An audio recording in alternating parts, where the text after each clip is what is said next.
이 종목 사도 될까요? 여러분들께서 종목 요즘 따라 자꾸 보이는 종목이 많으시죠? 이 때문에 이 코너 더욱더 집중해 주시는 것 같아요. 제가 하루에 한 분 선정해서 봐드리고 있고요. 두 분에게 동시에 좀 답변을 드릴 수 있는 코너입니다. 신중하게 여러분들의 매매 진행할 수 있게 도와드리는 코너인데 오늘은 KH 바텍으로 선정이 됐습니다. 게시판에 여수동 부자님이 일찍이 남겨주셨더라고요. 오늘 거기에 대한 답변 들어볼게요. KH 바텍 지금 사도 될까요? 이렇게 문의 주셨습니다. 여수동 부자님이신데요. 최병훈 전문가님, KH 바텍 지금 사도 될까요? 노입니다. 지난번에 계속 진단에 매도 견적이 있기 때문에. 네, 김동현 전문가님, 앞서 저희가 또 공교롭게 폴더블 이야기를 나눴는데 KH 바텍 사도 될까요? 지금 타이밍은 좀 반대입니다. 오, 타이밍에 대한 반대까지 더블 나왔네요. 최병훈 전문가님 먼저 여쭤볼게요. 저번에도 이야기를 했다, 안 된다 이렇게 얘기를 하셨는데 네. KH 바텍 왜 지금 사면 안 될까요? 폴더블 폰이 사실은 작년에 나왔죠, 그죠? 네. 처음에 나왔다 4월 때 이제 했다가 안 돼가지고 다시 나중에 나왔는데 그러면 거의 그때 정도 사가지고 하는 것은 정상적인데 지금 3배가 올라간 상태에서 네. 주식을 사겠다고 뭐냐면 물론 저도 16,000원 사도 된다고 봅니다. 근데 지금 2만 원 내에서는 계속 팔아야 되고 중요한 것은 작년에 이렇게 3배 올라오면서 올해 실적을 다 반영시켰거든요. 그러면 올해 영업이익 한 400억 내외로 나올 걸 보이면 지금 시가총액 4,700억 정도 되거든요. 그러면 12배 정도 되죠, 영업이익에. 네. 그리고 올해 EPS가 EPS보다 1,800원이면 10배면 18,000, 2만 얼마까지 갔으니까 예. 열 몇 배까지 간 거죠. 그런데 23,000원. 올해 폴더블폰 팔리더라도 삼성전자에서 전체적으로 한 600만 대 내외가 예상되거든요. 네. 그럼 삼성전자 전체 파는 거에서 얼마 되지도 않거든요. 비중이 너무 적다는 비중 말씀이세요? 있고 3억 5천 뭐 이렇게 팔려요. 3억 대 이상이. 전체 스마트폰 안에서. 그죠. 네. 그런데 여기 600만 대 해봤자 실제로 힌지해서 물론 늘어나는데 크진 않아요. 그럼 본격적으로 과연 이제는 기존의 폴더블폰은 이제 소량으로 나와가지고 무슨 이제 조금 만에 왕창 나왔다면 1,000만 대 나왔다면 그게 팔렸을지는 의심스러워요. 그 정도로 완판 행진은 생각을 좀 해봐야 돼 규모가 우리가. 작기 때문이다. 폴더블폰이니까 이제 신규니까 뭐 좋다고 그러는데 저는 폴더블폰 안 사고 저는 이제 싶으세요? 듀얼폰 이제 LG 거 해봤는데 다 네. 빼고 그냥 그거 알맹이만 써요. 근데 이 폴더블폰 이게 접었다가 이렇게 하잖아요. 스마트폰이 네. 우리가 지금 현재 스마트폰도 딱 보면 오히려 훨씬 접지 않고 그냥 하면 다 이렇게 얼굴로도 돼가면 해제되고 페이스 아이디로. 편하고 이렇게 되는데 그걸 접었다 피는 거 이거 난 귀찮아서 못 하겠어요.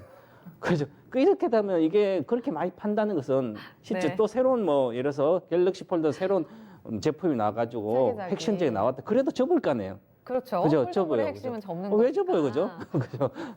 아니, 편한 거 있는데 사람이 가장 중요한 대중 안에 편해야 되거든요, 이게. 그러면 생각보다 많이 침투율이 네. 제가 어제도 이제 그런 뭐 이제 5G가 뭐 이렇게 이야기했는데 야인실에서 자 이제 과거에 뭐 LCD가 처음 나왔을 때는 앞으로 LCD가 막 비싸면서 엄청나게 침투를 해요. 그럼 LCD가 초기엔 주가가 2, 3년도 잘 가요. 그 다음부터 계속 빠지거든요. 왜냐하면 네. 다 아는 내용인데 그러면 이제 폴더블폰도 침투율이 이제 전체 선마다 30% 간다 치면 네. 그때까지 어느 정도 계속 매출 나오고 가지만 미리 주가가 확 반영되면 네. 그다음부터 안 가거든요. 그래서 올해는 KH바텍이 작년에 흑자 전환했기 때문에 3분기에 네. 그럼 올해는 생각보다 주가 상승이 적을 거로 보여요. 왜냐하면 이제 흑자 전환 첫년에 1년 뒤에 2년 뒤에 예상 실적가 다 반영되는 거죠. 그래서 올해 벌써 반영됐고 작년에 네. 내년에 이제 정말 잘 팔려서 올해 하반기도 이제 잘 팔리면 내년에 예상을 해서 사람들이 이제 대답 애널리스트 그러고 아주 좋게 예상해서 실적을 많이 올려놨어요. 예상 실적을. 네. 근데 저는 그 정도에 안 나올 거로 봅니다. 그런데 물론 제가 틀릴 수도 있는데 네. 그렇더라도 실적이 반영된 상태에서 만약에 실적이 1분기 5월달 실적이 안 나온다면 네. 그냥 반타작 날 수도 있거든요.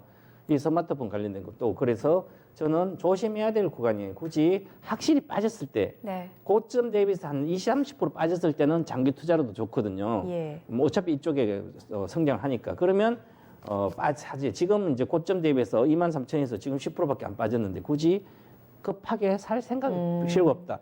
천천히 해도 됩니다. 지금 가서 반도체가 거기에 놀다가 네. 천천히 나중에 꿀 가서 빠지면 이제 있잖아요. 그때 사시면 되는데 굳이 네. 지금 살게가지고 내가 보초실 필요 없다 이렇게 마인드입니다. 네. 아, 내가 보초 설 필요 없다. 조정 시에 더 들어가면 모를까 지금 타이밍 아니다라는 의견까지 제시해 주셨고요. 미리 좀 끌어온 감이 있기 때문에 작년 연말 시세를 올해 기대하기는 조금 어려울 수 있다.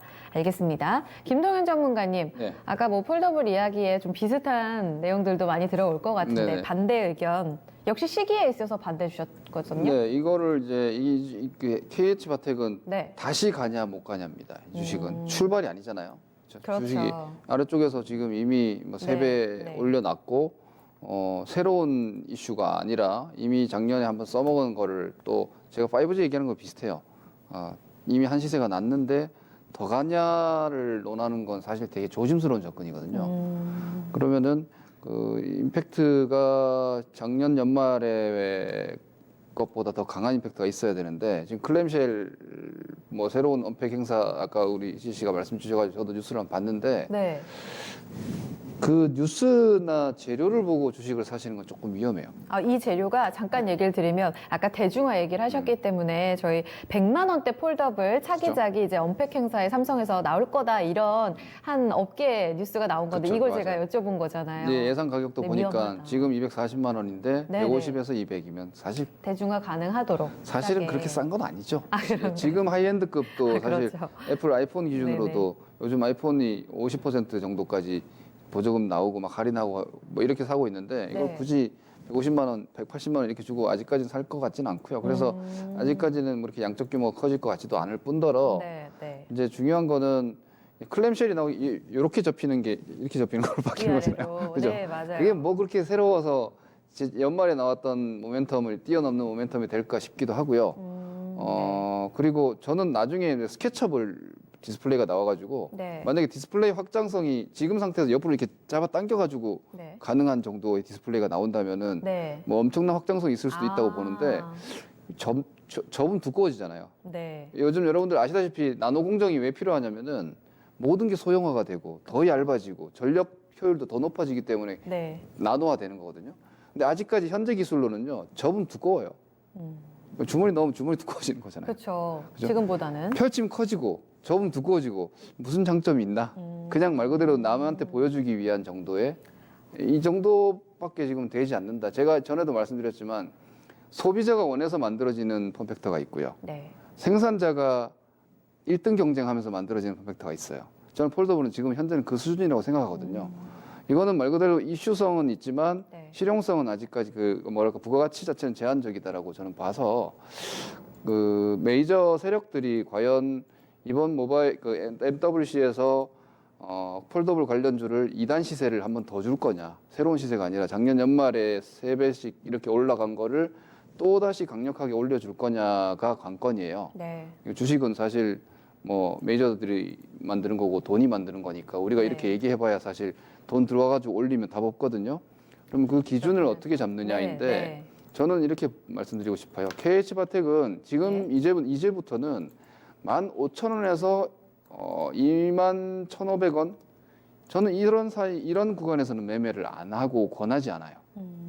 이게 개인 투자자 많은 분들은 오히려 여기서 매매를 하려고 하시는데 네. 왜냐하면 내가 안 가지고 있을 때 좋았던 주식을 조정이 나올 때 사고 싶어 하잖아요. 그렇죠. 이건 이미 힘이 빠져 있고 이 주식이 다시 가기를 바라면서 매수를 하시는 건데 사실은 이 어중간한 자리에서 그 가지고 기다려 주는 거란 말이에요. 물량을 받아 주는 거고. 근데 이 주식이 다시 올라가려면요. 여기서 만약에 더 떨어지지 않고 다시 올라간다면은 이 위로 올라서야 됩니다. 여기로 반드시.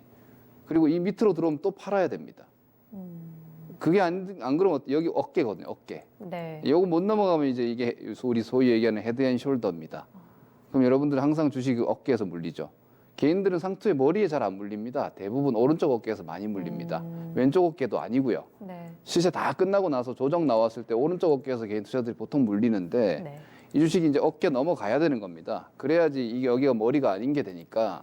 그래서 21,500원 넘어가면 뭐 이유 불문 뭐 폴더블 다시 갈 수 있겠구나. 네. 그때부터 이제 매수 기준 21,500원, 주식을 가지고 있는 기준으로 손절도 21,500원 혹은 21,000원 이렇게 잡고 네. 신고가 넘어가면은 이제 주도주 잡는 게 되는 거죠. 네, 그런 기준으로 잡으시거나 네. 아니면 나중에 정말 뭔가 이렇게 기대한다라면 15,000원인데 저는 그때 가서 15,000원 굳이 뭐 그때 가서 KH바트 굳이 15,000원에 살 이유 있나 싶습니다.